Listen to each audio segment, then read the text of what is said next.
what is happening in Rwanda now is just like this. It's going up and up and up and up and up. And Rwanda is basically is becoming the pride of Africa. I don't take shit. I got no love for the fakeness. If you wanna play tough and wanna hate this, I'll always show up.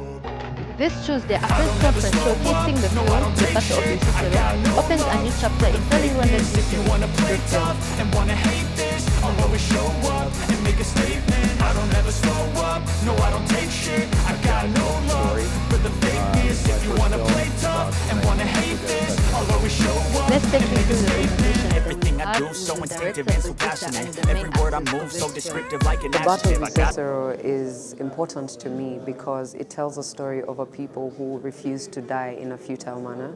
They refuse to give up their freedom. They refuse to give up their lives, for something that was so senseless. But away from that, the people of Bisesero were very graceful. They did not want to fight. They tried to keep the peace even in the beginning. But when the time came for them to actually fight for their lives, they put everything out there and they fought for their lives. They fought for their children. They fought for the future that Rwanda stands on today.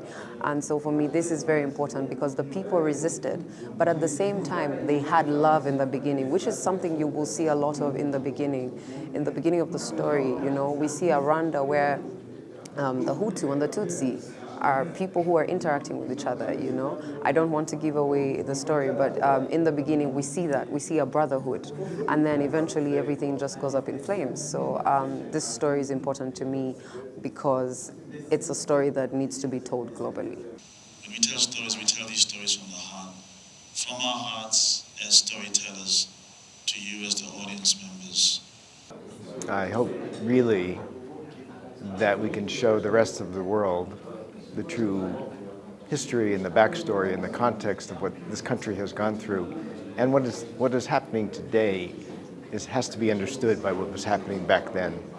Because I think there's a lot of misconceptions about Rwanda that are being encouraged by overseas press and overseas influencers and exiles and whatever.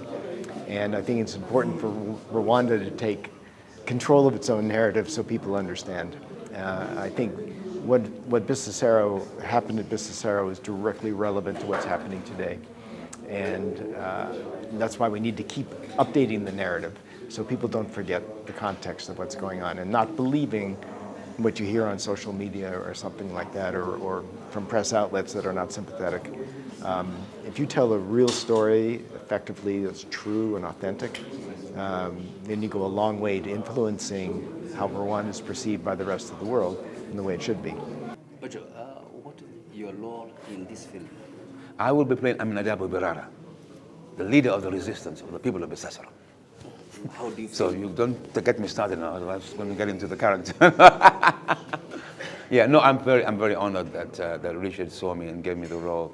We met actually in America, and he said, "Oh, I really like your work. I've seen some of your work on Netflix and Amazon."